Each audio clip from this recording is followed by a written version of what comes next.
नमस्कार, मी प्रणिता बोरसे. जय महाराष्ट्र कॉलिंग या विशेष कार्यक्रमात आपलं सगळ्यांचं स्वागत करते. जय महाराष्ट्रच्या या विशेष कार्यक्रमात आपण आता सामाजिक कार्याबद्दल बोलत आहोत. सामाजिक कार्य म्हटलं शिक्षण, आरोग्य आणि शेती हे विषय आलेच. या विषयांमध्ये सर्वाधिक सामाजिक कार्य करण्यासाठी सध्या अनेक लोक येऊ पाहतात आणि ह्या विषयात सामाजिक कार्य करण्यासाठी जागाही आहे. सध्या शेतकऱ्यांचे प्रश्न झाले, आरोग्यविषयक प्रश्न झाले किंवा मग शाळे शिक्षणासंदर्भातील प्रश्न झाले, हे प्रश्न सामाजिक कार्यातील सर्वात महत्त्वाचे घटक म्हणून पाहिले जातात.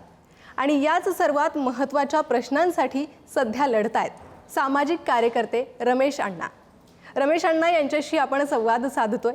रमेश अण्णा यांचा अल्प परिचय देते. रमेश अण्णा यांनी अनेक शैक्षणिक संस्था त्यासोबतच इतर महत्त्वाची कार्य केलेली आहे. शेतकऱ्यांसाठी असो, आरोग्यासाठी असो, अण्णांचं अत्यंत महत्त्वाचं योगदान या सर्व क्षेत्रात राहिलेलं आहे. आज स्वतः रमेश अण्णा हे आपल्यासोबत जोडले गेलेले आहे. रमेश अण्णा यांचा जय महाराष्ट्रमध्ये मी पुन्हा एकदा खूप खूप स्वागत करते. रमेश अण्णा, तुमच्या सामाजिक कामाचा जर आढावा घेतला तर आतापर्यंत तुमचं सामाजिक काम हे शेती विषयातही अनेक मोठं योगदान असं म्हटलं जाईल. या शेती विषयात तुम्हाला काय वाटतं, सरकारने काय केलं पाहिजे? शेती विषयात किती अपेक्षा आहे तुमच्या सरकारकडून? सरकारने पहिली गोष्ट शेतकऱ्याचा माल हा फिक्स रेट केला पाहिजे. फिक्स रेट केला म्हणजे 12,000 रुपयाप्रमाणे 10,000च्या वरती 11-12,000 रुपयाने मूग, उडीद, तूर काय असेल ते तुमची मका, कपासी ते 12,000 रुपये फिक्स रेटनं विकत घेतला पाहिजे. फिक्स रेट म्हणजे हमी भाव म्हणतो आपण त्याला. मग तो रेट सरकारने विकत घ्यायचं आणि मग तुम्ही कोणाला तुमचा लॉस आहे, प्रॉफिट आहे. आता तुम्ही जे धान्य वाटप करता लोकांना राशन दुकानामार्फत, ते सरकारचा लॉसच आहे त्याच्यात. तो सरकारचा लॉस सहन न करता शेतकऱ्याचा माल हमी भावाने घ्या. शेतकरी आत्महत्या करणार नाही, 100% नाही करणार. 5 एकर शेती आहे, त्याला माहिती आहे मला 10 क्विंटल एकरामध्ये माल होतो. त्याला 50 क्विंटल माल झाला, हमी भाव झाला 10,000 12,000, त्याला 5 लाखाचा माल झाला. तो तुमच्याकडं मला तुम्ही कर्ज माफ करा, मला तुम्ही हे सहाय्य करा, मला तुम्ही ते सहाय्य करा, तो तुमच्याकडं यायला तयार नाही आणि तो तुमच्याकडं येणार नाही. तुम्ही हे बार कर्ज माफ करता, कर्ज माफ करून त्याचं सोल्युशन नाही निघत, त्याचा मार्ग नाही. तो एकदा कर्ज माफ केलं, तो परत कर्ज पुढच्या वेळेस थकतं. परत तुम्ही म्हणता की आम्ही सरकार आले कर्ज माफ करू. कर्ज माफ केल्यापेक्षा त्याच्या मालाचा हमी भाव करा. हमी भाव जर तुम्ही केला त्याचा परफेक्ट कायम, तर तुमच्याकडं ते लोनही कर्ज माफ करा म्हणणार नाहीत आणि त्यांना काय, आणि त्याच्या शेतीची तेवढी विम्याची हमी द्या सरकारतर्फे. ते माल पाऊस पडला, गारा पडल्या, हवा पाण्यानं कमी जास्त त्याचा माल झाला तर त्याला तितकेच ते त्या इन्शुरन्समधून पैसे मिळावे. असं जर झालं तर शेतकऱ्याचा प्रश्न 100% मिटेल. शेतकऱ्यासाठी मी तुम्हाला उदाहरण सांगतो. मी एका शेतकऱ्या आला माझ्याकडे, उदाहरण सांगतो, आपल्याला वेळ येतं सांगतो. शेतकऱ्याच्या मिसेसला कॅन्सर होता. त्याचं नाव उगले. ते उगले पांगरी, तालुका सिंदखेड राजा, जिल्हा बुलढाणा, माझ्याकडे आले. ते म्हणले आता हे पैसे भरायचे, माझी शेती तर माझ्याकडे नाही, माझ्या भावाची शेती जप्त करतायत. आम्ही गेलो सावे साहेबाकडे, सहकार मंत्री, की साहेब याच्या मिसेसला कॅन्सर आहे आणि ह्याला थोडी मदत हवी आहे, याचं फक्त व्याज माफ करा, बाकीचे आम्ही पैसे तिकून भरू. सावे साहेबांनी पत्र दिलं. ते पत्र आम्ही शिंगणे साहेबाकडे घेऊन गेलो. हे इकडचे मंत्री, ते तिकडचे मंत्री विदर्भाचे, हे मराठवाड्याचे मंत्री. तिकडे गेलो तर शिंगणे साहेब म्हणले याचं सरकारमध्ये पैसे जमा नाही झाले शेतकऱ्याचे व्याजाचे. सहकार मंत्री कॅबिनेट माननीय अतुलजी सावे साहेब, आमचे ते जवळचे आहेत, आदरणीयच आहे आम्हाला. ते कालही आदरणीय आणि आजही आदरणीय आहेत. त्यांनी पत्र दिल्यानंतर त्या शेतकऱ्याचं वरचं व्याज माफ झालं नाही. कारण त्या बँकेच्या कार्यकारी अधिकारी, बुलढाणा जिल्हा सहकारी बँकेचे कार्यकारी अध्यक्ष म्हणले आमच्या खात्यात पैसे जमा झाले नाही. म्हणजेच मिनिस्टरनं पत्र दिलं तर शेतकरी वाचू शकत नाही. ते म्हणले सरकार कोण आणा, सरकार कोण, हे इकडं सरकार, तेही तिकडं सरकार. 2 मिनिस्टरमधून लोन सँक्शन झालं नाही ते, आणि ते माफ झालं नाही. आम्ही ते वर्गणी केली आणि ते पैसे भरले. म्हणून शेतकऱ्याचा विषय असा आहे, तुम्ही त्याला हमी भाव द्या, 12,000 द्या तुम्ही त्याला कंप्लेट, तुम्ही परत काही नका देऊ त्याला. त्याच्यानंतर तुमच्या मागे शेतकरी लागणार नाही आणि त्याला विमा फुल द्या. जी अगदी अण्णा, शेतकऱ्यांचा विषय झाला, तसाच ग्रामीण भागातून येणारा आणि त्याच शिवाय शहरी भागातूनही येणारा अत्यंत महत्त्वाचा प्रश्न असा असतो तो आरोग्याचा. आज आपण बघितलं कुपोषण, गरोदर महिलांच्या अनेक समस्या, या आरोग्याशी निगडीत समस्या आहे.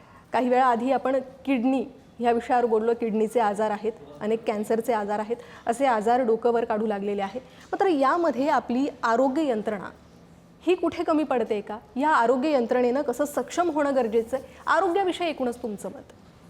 आरोग्याविषयी असा विषय आहे की सरकार जो देतं आरोग्यासाठी पैसे ते तुटपुंजे आहे.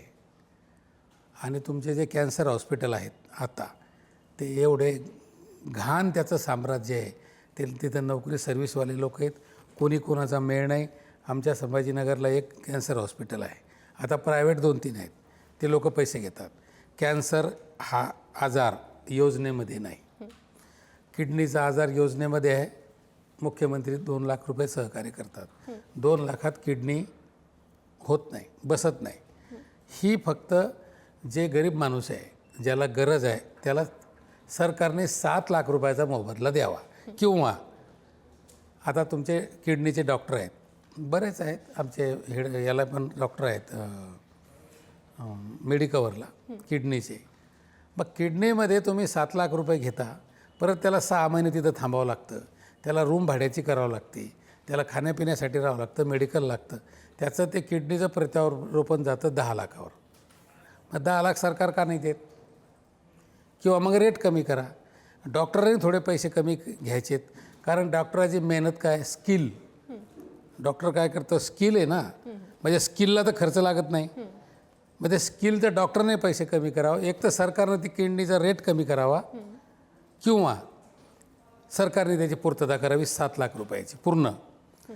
7 लाख रुपयाची पूर्णता करा. आणि ते किडनीचं जे प्रत्यारोपण आहे ते जिथं हॉस्पिटल आहे तिथं त्याला 5 लाख रुपयाचा विमा, आता सरकारचा एक चालू आहे, 5 लाखाचा विमा चालू आहे, पण त्याला 5 लाख रुपये मिळत नाहीत. त्याचं कारण असं आहे, पेशंट जर तो हॉस्पिटलला गेला तर तिथं त्यांना सांगण्यात येतं की बाबा तुमचे 1 लाख सरकारकडून मंजूर झाले, 4 लाख तुम्ही भरा. मग हे जे मेडिकल असोसिएशन आहे यांचं, याच्यावर कोणाचं काही लक्ष नाही. याच्यावर केंद्रीय मंत्री असो किंवा राज्याचा मंत्री असो आरोग्याचा, त्याच्यावर अजिबात लक्ष नाही. मेडिकलवाले किती पैसे घेतात, त्या माणसाला मेडिकल तिथूनच घ्यायला लावतात. मेडिकलवाल्यामधून डॉक्टर कमिशन घेतो. ग्रामीण भागातून जे पेशंट येतात, जे डॉक्टर रेफर करतात मोठ्या हॉस्पिटलला, ते सुद्धा कमिशन घेतात. मग या लोकांनी कुठं जायचं? याच्यावर आमदाराचं लक्ष नाही, खासदाराचं लक्ष नाही. आता मी एक माळी समाजाचा मुलगा आहे, याचा बर्डे म्हणून सिल्लोडचा, असंच मला भेटला. कोणतरी नाव सांगितलं माझं, सेंट्रल बँकेत. साहेब माझ्या 2 किडन्या गेल्या. तर म्हटलं बाबा मी काही इतका मोठा माणूस नाही, पण मी तुला 2 लाख रुपये देतो. 2 लाख रुपये मी मेडिकलवरला जाऊन मी स्वतः भरले. माळी समाजाचा आहे. आमचे छत्रपती संभाजीनगरचे पालकमंत्री संजय शिरसाट किंवा आमचे सावेसाहेब किंवा खासदार असतील, आमदार असतील, ह्याने काय कधी बोलवलं नाही की तुम्ही हे काम करता, कुठून करता, एवढे पैसे तुम्ही कुठून घालता, तुम्ही कुठून कमाई करता, तुमच्याबद्दल आम्हाला काय पेपरला बातमी वाचली आम्ही, तुम्ही या पोराची किडनी बसवली, तुम्ही याचं लग्न लावलं, तुम्ही या शेतकऱ्याला मदत केली, तुम्ही हे कुठून करता, काय करता, याची काही दखल त्यांनी काही घेतलेली नाही. किंवा बुलढाणा जिल्ह्याच्या लोकांनी घेतली नाही, जालन्याच्या घेतली नाही. पत्र देतात आणि सन्मान देतात. आता मुख्यमंत्र्याचं आपण पहिला हे मुद्दा फायनल करू. 5 लाखाचं कार्ड, जसं तुमचं आधार कार्ड आहे, पॅन कार्ड आहे, मतदान कार्ड आहे, तसं 5 लाखाचं कार्ड सरकारने प्रत्येक माणसाला ज्याला गरज आहे, म्हणजे जो त्या कॅपेबल आहे, त्या कॅपॅसिटीत बसतो, त्याला 5 लाखाचं कार्ड दिलं पाहिजे मतदान कार्डासारखं. आणि ते आता कसं असतं, एखादा पेशंट भूत हॉस्पिटलला गेला, पण तिथं तो डॉक्टर नाही, तो मेडिकवरला आहे. मेडिकवरवाला काय म्हणतो, ही योजना आमच्यात बसत नाही, आमच्याकडे बसत नाही. तर सरकारनं माझी विनंती आहे फडणवीस साहेबाला किंवा राज्य सरकारला की बाबा ते कार्ड तयार करून द्या 5 लाखाचं. ते कुठंही चाललं पाहिजे, कोणत्याही हॉस्पिटलमध्ये चाललं पाहिजे. आणि ज्या हॉस्पिटलनं सांगितलं की हे कार्ड इथं चालत नाही, आमच्याकडे योजना नाही, त्याचा परवाना रद्द केला पाहिजे. त्या डॉक्टरला बेदखल केलं पाहिजे, त्याचं हॉस्पिटल बंद केलं पाहिजे. आणि आता खूप वसुले आहेत आमच्याकडं, खूप प्रायव्हेट हॉस्पिटल आहेत. 1 लाख भरा, 2 लाख भरा, 4 लाख भरा, पैसे नाहीत लोकांजवळ, लोक परेशान आहेत. घाटीच्या समोर आता 100-200 लोक झोपलेले आहेत. त्या घाटीवर लोड आहे. त्याचं कारण असं आहे की यांच्याकडे हॉस्पिटलची उपस्थिती नाही. आता आमचे माननीय केंद्रीय मंत्री प्रतापराव जाधव आहेत बुलढाणा जिल्ह्याचे, ते आदरणीय आहेत, आमच्या जवळचे आहेत. ते आम्हीच त्यांना 30 वर्षापासून मतदान करतो. ते 3 वर्षापासून 3 वेळा ते आमदार होते, 3 वेळा ते खासदार होते. त्यांच्याबद्दल आम्हाला कालही आदर आहे, आजही आहे, उद्या असणार आहे. ते काय आमचे विरोधी नाही. आणि ते असल्यामुळं आम्ही त्यांना पहिल्यापासून मतदान करतो. आम्ही करतो, आमचं गाव, आमचा जिल्हा करतो. ते आता याचे केंद्राचे मंत्री आहेत.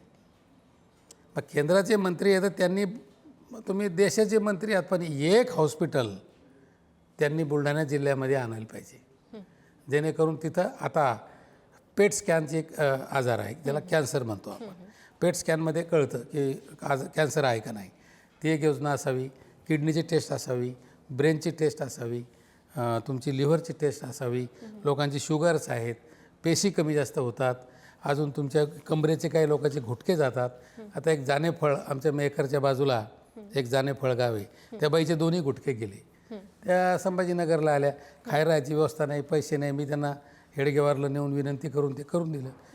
तसं ते आमच्या खासदारांनी, म्हणजे आता आमचे म्हणजे आपलेच ते मंत्री मोठे आहेत, एखाद्या वेळेस त्यांना माझ्या आता बोलण्याचा राग येईल मला तर, पण त्यांनी हे बुलढाणा जिल्ह्यामध्ये ते 3दा आमदार, 3 वेळेस खासदार, आता ते देशाचे सर्वोच्च मंत्री आहेत. त्यांनी बुलढाणा जिल्ह्यासाठी अजून एकही हॉस्पिटल बांधलेलं नाही. त्यांनी आता खूप म्हणजे कॉलेज बांधतील, ते बांधतात, सगळेच बांधतात, हॉस्पिटल बांधतील, तुमचे बांधलं नाही, बँका उभ्या करतील, मोठ्या मोठ्या बिल्डिंगा बांधतील, बंगले बांधतील, जमिनी घेतील, कॉलेज उघडतील, खूप पैसा जमा करतील. पण एक हॉस्पिटल खासदार साहेबांनी आमच्या जिल्ह्यात बांधलेलं नाही. प्रत्येक जिल्ह्यामध्ये एक हॉस्पिटल असं असावं की त्या जिल्ह्याच्या लोकांना तिथंच त्याची टेस्ट व्हावी. कॅन्सर टेस्ट पहिल्या दुसऱ्या सेकंडमध्ये होत नाही. ते जेव्हा तुमची परिस्थिती, रक्त यायला लागलं, पू यायला लागला, जेवण बंद झालं, माणूस असा कमजोर झाला, त्यावेळेस मग लोक जातात संभाजीनगरला. गरिबासाठी तिथं कॅन्सर हॉस्पिटल आहे, तिथं व्यवस्था होत नाही, तिथं लोकांची राहण्याची व्यवस्था नाही, तिथं जिल्हाधिकाऱ्याचं लक्ष नाही, पालकमंत्र्याचं नाही, आमदाराचं नाही, खासदाराचं नाही, काय नाही. हे लोक फक्त सन्मान करण्यात आणि सन्मान करून घेण्यात मग्न आहेत.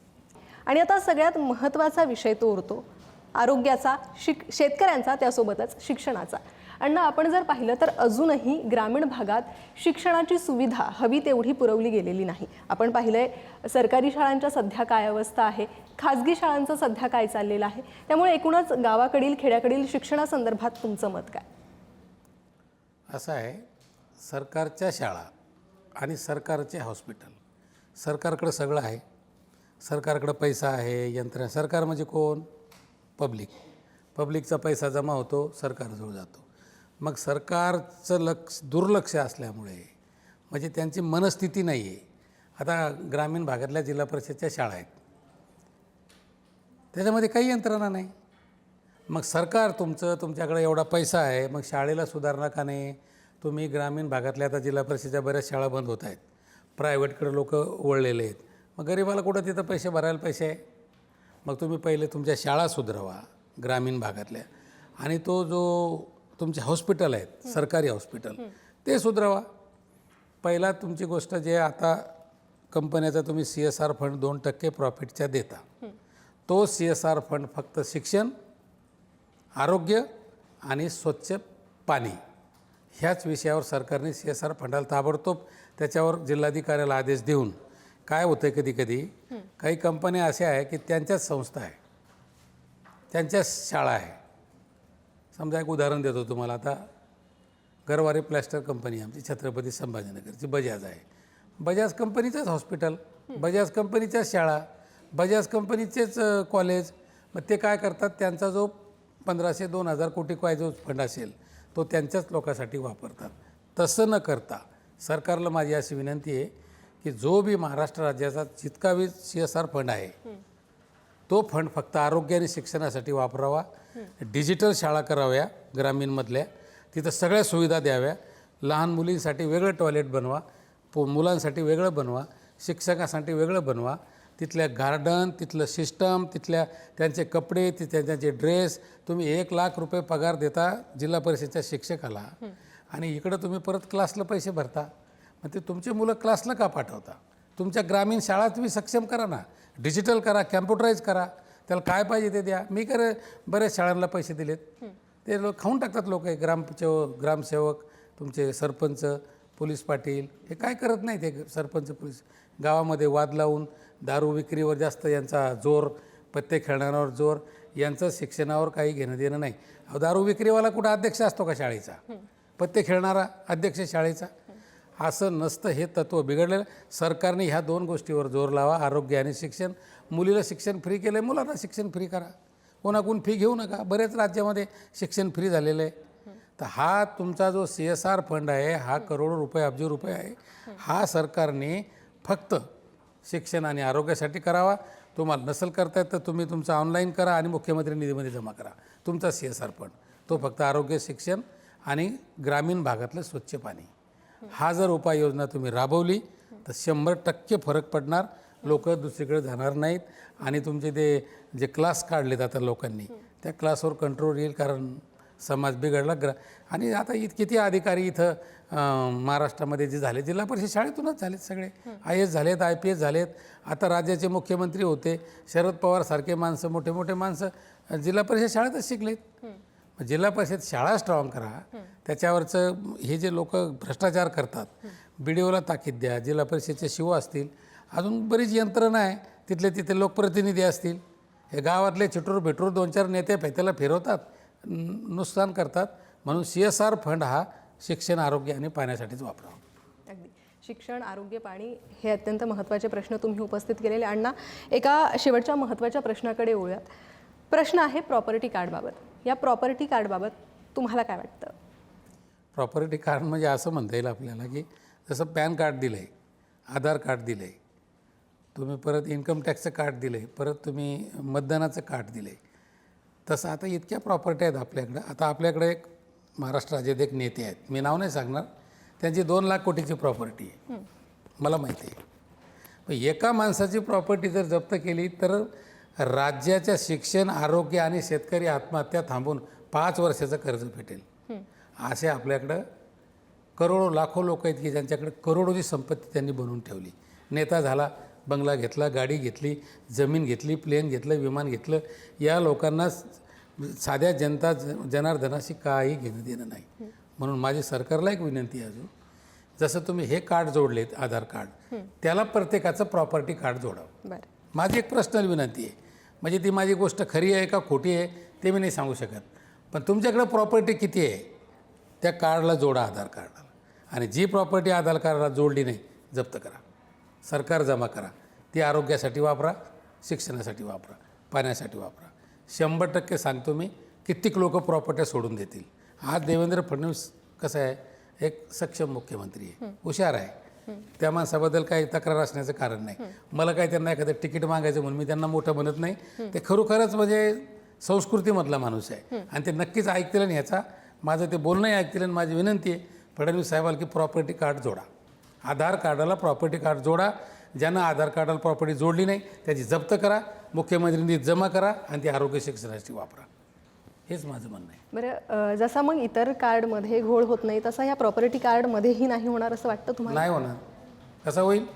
तितकी पारदर्शकता ऑनलाईन दिसेल ना प्रॉपर्टी. आता ही बिल्डिंग कोणाची येते ते दिसेल ऑनलाईन. तुमची नाही तर मग ती जप्त करा. तुमच्याकडे यंत्रणा आहे, पाठबळ आहे. सरकारकडे काय नाही आहे. सरकारचा प्रश्न असा झाला, इच्छाशक्ती नाही. इच्छाशक्ती असेल. आता पाण्याचा प्रश्न आहे, समजा आमचं संभाजीनगर आहे, नागपूरवरून समृद्धी देवेंद्र फडणवीस आणि एकनाथराव शिंदे साहेब यांनी इच्छाशक्ती असल्यामुळे 1000 किलोमीटर समृद्धी मुंबईला आणला. आणि आमच्या संभाजीनगरचं पाणी 30 किलोमीटरहून 40 वर्ष झाले. किती खासदार झाले, किती आमदार झाले, किती महापौर झाले. हे नाटकं नाही तर काय. तुम्ही सगळे एक व्हा, सगळे शिवसेना, BJP, काँग्रेस, राष्ट्रवादी, तुमचे काय ते MIM असेल काय असेल, हे सगळे एक व्हा आणि 30 किलोमीटरवरून पाणी तुम्ही 8 दिवसात आणायचं पाणी 10 दिवसात तुम्ही 40 वर्षे लावताय. आणि एक मुख्यमंत्री आणि एक उपमुख्यमंत्री फडणवीस साहेब एकदा विचार करतात आणि नागपूर ते मुंबई समृद्धी आणतात, चालू होतो, नाके चालू होतो, लोक यायला लागले, जायला लागले. आणि तुमचं 30 किलोमीटरचं पाणी अजून संभाजीनगरला पोचत नाही. इथं आख्यायिकाच आहे. तुम्ही किती पालकमंत्री झाले, प्रत्येक वेळेस आमच्या जिल्ह्याचे पालकमंत्री आहेत, 2-2 मंत्री आहेत, 2-2 खासदार आहेत, होत नाही. याच्याबद्दल मी माफी मागूनच बोलील. कोणाला राग आला तर येऊ द्या, पण ही गोष्ट सत्य आहे. आमचे मराठवाड्याचे नेते इकडं रावसाहेब दानवे पाटील आहेत, इकडं कल्याणराव काळे खासदार आहेत, जी अर्जुनराव खोतकर आहेत, राजेश टोपे आहेत. आमच्या इकडं आता सावे साहेब मोठा माणूस आहे, खैरे साहेब आहेत, सावे आपले भुमरे साहेब आहेत, संजय केनेकर आहे. संजय केनेकर चांगला आमदार आहे. दुसरा माझा अनुभव बीडला धस साहेब एक सक्षम आमदार आहे. नगरमध्ये गेलं तर ते निलेश लंके एक खासदार चांगला माणूस. जालन्याला आले, हे काय देत घेत नाहीत, पण हे पटकन फोन उचलून पटकन सांगणारे नेते म्हणजे अर्जुनराव खोतकर, अगदी मग एकदम माणसं. आमचे प्रतापराव जाधव तसेच आता एखाद्या दिवस त्यांना याच्यात माझा राग येईल, पण माझं सत्य आत्ता विनंती आहे प्रतापरावांना की तुम्ही आता एक बुलढाणा जिल्ह्यामध्ये 1,000, 2,000, 5,000 कोटी रुपये सरकारकडून आणा आणि एक हॉस्पिटल उघडा, जेणेकरून त्याचा परिणाम इकडं होणार नाही. मी आता आपल्या चॅनलवर पहिल्या वेळेसच आलो आहे आणि एखादा शब्द जे तुकाराम महाराज म्हणतात की आम्हा घरी धन शब्दाची जर रत्न आहे, एखादं रत्न हुकलं असेल तर माफी मागून बोलतो. बोलियेले वेडे वाकुडे उत्तरा करा क्षमा अपराध, तुकाराम महाराज असं म्हणतात. काही चुकलं असेल तर कोणाची गेल्याची मी आत्ताच माफी मागून जातो. जय महाराष्ट्र चॅनल, धन्यवाद. अगदीच. आणि रमेश अण्णामुळे तुम्ही ही जय महाराष्ट्र चॅनलला वेळ दिला आणि या सामाजिक कार्यांची जाणीव आम्हालाही करून दिली, त्याबद्दल तुमचेही खूप सारे धन्यवाद. अण्णा, तुम्ही जसं बोलले तसंच शासनाने आणि प्रशासनाने एकत्रित येत जर या सर्व कामांवर, या सर्व समस्यांवर काम केलं तर अर्थातच या समस्या सुटण्यास मदत होईल. तुमच्या या सामाजिक कार्यासाठी जय महाराष्ट्रकडून खूप साऱ्या शुभेच्छा. तुर्तास जय महाराष्ट्रच्या जय महाराष्ट्र कॉलिंग या कार्यक्रमात वेळ झाली आहे थांबण्याची. पुन्हा भेटूया पुढील भागात. नमस्कार.